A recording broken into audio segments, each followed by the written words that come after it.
Salut tout le monde, Olivier, ravi de vous retrouver aujourd'hui en ce 1er janvier. Et oui, on est en 2020, bonne année à vous. J'espère que vous avez pu passer de bonnes fêtes. Et aujourd'hui, on va faire un top 10 spécial, le top 10 décennie, un top 10 2010-2020. On va voir quels ont été les meilleurs parfums, les best-sellers qui ont marché durant toutes ces années. Et on commence tout de suite avec une référence qui a bénéficié d'une énorme promo. Et c'est bien entendu Paco Rabanne Invictus, un parfum qui, voilà, avec ce côté bubblegum hein, qui a été bien sûr mis en avant. Alors moi j'ai la version légende, c'est la dernière, mais aujourd'hui on va se concentrer sur surtout les premières versions qui sont sorties pour la plupart des fragrances. Et celui-ci c'était donc un parfum assez marine avec quelques notes des notes marines. On va se retrouver aussi avec cette note de pamplemousse et du laurier, donc c'est ce qui avait fait son succès. Et voilà, ça a été un parfum créé par Olivier Polge et Dominique Ropion.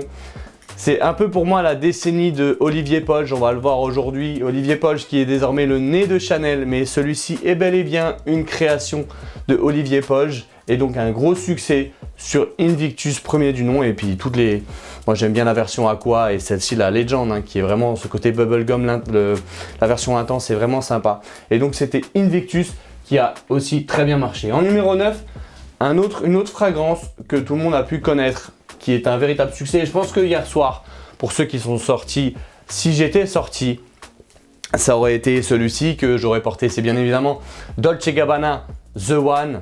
Voilà, la version haut de parfum est un petit peu mieux, mais voilà, c'est magnifique pour ce parfum ambré. C'est un ambre, un parfum boisé épicé composé d'ambre et de tabac, avec un petit peu de bergamote.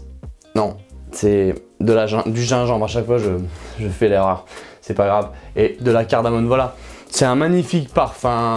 On avait un parfum de jour pour Invictus là, c'est plus un parfum de soirée qui a énormément marché à sa sortie, surtout la version haut de parfum que je vous recommande si vous cherchez un parfum de soirée pour voilà, un petit peu plus intimiste. C'est celui-ci que je vous recommanderais, le Dolce & Gabbana The One eau de parfum. Et bonne nouvelle, il y a la version eau de parfum intense qui est prévue cette année en 2020 et on va y revenir, on va essayer de découvrir ça dès que ça va sortir. En numéro 8, il y avait bien évidemment le successful, le grand Versace Eros. Oui, celui-ci avait bien cartonné et c'est un des parfums, pour ceux qui me demandent, un parfum qui tient. Il est ultimement frais ce parfum. C'est un parfum qui est ultimement frais, c'est le parfum de soirée, le parfum de club hein, par excellence pour tous ceux qui sortent en club. Je ne trouve pas personnellement l'occasion de le mettre régulièrement, mais voilà, on a un parfum extrêmement frais avec voilà, cette note de menthe. Voilà, c'est rare de trouver de la menthe dans de la fragrance. Et voilà, la vanille et la fève de tonka et un petit peu de pomme. Donc pomme menthe, c'est très frais, ça tient, ça a une bonne versatilité, un bon sillage, un sillage puissant. Et je vous recommande donc, si vous aimez les parfums pour sortir, etc. Les parfums surtout pour la nuit, ça va être le très connu Versace Eros qui a fait un carton à sa sortie. Très original. Et on continue dans les parfums qui ont justement connu un succès notamment pour les sorties. Et celui-ci avait attiré toute mon attention et il avait très bien marché, c'est normal parce qu'il est signé Francis Kurkdjian. Et c'est bien évidemment le mâle ultra mâle, la version ultra mâle, donc une déclinaison qui est pour moi la plus belle déclinaison. Voilà, c'est très rassurant, ça a un gros côté sympa. Pourquoi? Parce que c'est un poire vanille, donc très original, poire vanille, cannelle et ambre avec un peu de lavande. Et voilà, si vous aimez les parfums sucrés, si vous aimez, c'est un carton, hein, je vous dis tout de suite, hein, les femmes vraiment apprécient énormément cette version de Jean-Paul Gaultier. Déjà, le mâle premier du nom, sorti dans les années 90, a bénéficié, comme vous le savez, d'un succès énorme. Et là, Francis Kurkdjian remet les couverts sur la table avec celui-ci. Énorme fragrance, un sillage puissant, une tenue vraiment très longue. Et voilà, si vous aimez les parfums qui prennent pas trop de risques, il n'est pas versatile du tout. Voilà, il reste comme ça toute la journée, mais je sais que je l'avais recommandé à beaucoup de monde et beaucoup de monde m'ont fait des retours très positifs. Et c'est bien évidemment l'inévitable Jean-Paul Gaultier Ultra Mâle, très successful à sa sortie. En numéro 6, Est-ce que je devrais parler de cette sortie qui a révolutionné le monde de la parfumerie ces 5 dernières années? Et c'est bien évidemment Dior Sauvage de François Demachy. Dior Sauvage, Dior Sauvage, Dior Sauvage. Alors Dior Sauvage, voilà, c'est un petit peu la fragrance que tout le monde se procure quand on n'a pas vraiment de connaissances dans le monde de la parfumerie. On s'oriente tout de suite vers Dior Sauvage parce qu'il a cette odeur passe-partout. C'est un parfum timeless. Voilà, il est magnifique ce parfum, il n'y a rien à dire, hein. Tout le monde le possède dans sa garde-robe olfactive. Et ben, moi, bien entendu, c'est vrai que tout le monde l'a, il fait propre. Et voilà, ben, François Demachy nous avait proposé cette fragrance en 2015. Et ces 5 dernières années ont été vraiment marquées par ce parfum qui est relativement frais, avec des notes d'ambroxan. Et voilà, moi c'est celui-ci. La version haute toilette suffit, elle est suffisamment puissante, sillage puissant, une tenue extrêmement longue. Et voilà, moi j'avais vraiment apprécié. Puis il a révolutionné l'ADN de la parfumerie parce qu'il arrivait avec quelque chose de totalement nouveau. Et donc c'était Dior Sauvage, la version haute toilette. Après on a eu la version parfum cette année. Et voilà, pour moi c'était celui-ci qui est sorti donc en 2015. 9, 8, 7, 6. Et en numéro 5, il y avait cet immanquable que l'on attendait. Hein. Je pense qu'on l'attendait tous celui-ci. Et Giorgio Armani nous a proposé la version Profumo d'Armani Code. Alors Armani Code qui était sorti, Antoine Lee et Antoine Maisondieu aussi avait produit la version Armani Code en 2005 je crois. Et là on avait la version Profumo qui nous avait été proposée. Voilà, il est magnifique, surtout avec ce temps là, hein. Il est très fort, donc moi je l'utilise de temps en temps. Un seul spray suffit parce que voilà, il a un sillage énorme, une très longue tenue, il est très fort. Je pense que Armani s'est vraiment rattrapé sur cette version qui est l'une des meilleures, avec cette fève de tonka, ce cuir cardamone et ambre. Donc voilà, c'est un magnifique parfum qui était sorti en 2016, un oriental épicé. Donc voilà, c'est pareil, si vous voulez une belle version d'Armani Code, prenez la Profumo. Hein. Là, pour moi, je préfère la version absolue. Mais celui-ci, voilà, c'était un véritable carton. Et la preuve, hein, je l'ai en 110 ml. Donc, n'hésitez plus si jamais vous avez la possibilité de vous le procurer. C'était la version Armani Code Profumo. En numéro 4, on va rester chez Armani avec une fragrance qui avait été très attendue aussi. C'est aussi une version Profumo. Je l'ai mis dans mon top 10 Timeless. Il s'agit d'un parfum que vous allez pouvoir mettre tous les jours. C'est le numéro 1 de mon top 10 Timeless. Et c'est bien évidemment magnifique. Magnifique parfum marin Acqua di Gio Profumo. Le parfum le plus vendu au monde dans sa première version. Et là aujourd'hui, on avait ce parfum qui était sorti aussi en 2015. Alberto Morillas, le chef d'orchestre de la parfumerie, qui nous a proposé une version Profumo. Donc voilà, on avait cette note de bergamote, note marine, encens et un peu de patchouli et géranium. C'est extrêmement frais, donc pour toutes les personnes qui ont envie de prendre un parfum à mettre tous les jours à n'importe quelle situation, ça va être celui-ci. Il est très adapté pour toutes les situations, il fait ultimement classe. Voilà, comment on peut s'habiller de manière, je pense, un costume ou même décontracte. Il passe partout et voilà, il va surélever votre côté masculin. Et c'est vraiment un parfum que j'ai ultimement validé. Je pense que même pour aujourd'hui, comme je suis habillé, je pourrais le porter. Parce qu'on peut le porter n'importe comment. Il a un gros sillage, il a aussi cette note marine qui nous propulse dans les vagues. Et voilà, donc Giorgio Armani Acqua di Gio Profumo. Si vous ne l'avez pas, prenez-le tout de suite en 120 ml, comme ça vous êtes tranquille. Non, c'est quoi? Moi je sais même plus quelle version c'était que j'avais pris. C'était le 180 ml. J'avais pris vraiment pour être tranquille et je suis absolument pas déçu parce que c'est le parfum Timeless par excellence. En numéro 3, alors là on va rentrer sur le podium. Je vous avais dit que c'était la décennie d'Olivier Polge. Hein. Il y avait Francis Kurkdjian avec Ultramal et Baccarat Rouge. Hein. J'en ai pas parlé, mais effectivement, Francis Kurkdjian nous a produit Baccarat Rouge au courant de ces dernières années. C'est un grand succès. Et on a sur le podium la décennie de Olivier Polge. Comme quoi, ça a du goût de s'appeler Olivier. Et avec les 3 parfums. Alors, son père a été le nez de chez Chanel pendant des années. Et donc, c'est lui qui a produit celui-ci, bleu de Chanel. Et pour moi, voilà, ça serait le parfum que je porterais aujourd'hui, par exemple. Il est magnifique. Bleu de Chanel a aussi révolutionné l'ADN de la parfumerie quand il est sorti en 2010. Voilà, c'est un gros succès. Très longue tenue. C'était un parfum qui a énormément marché. Pour moi, Dior Sauvage s'est un petit peu inspiré de ça, on va pas se mentir, on le sait. Hein. Mais voilà, le bleu de Chanel était exceptionnel. Jacques Polge, hein, pour justement ce boisé aromatique avec du pamplemousse. Non, c'est du citron.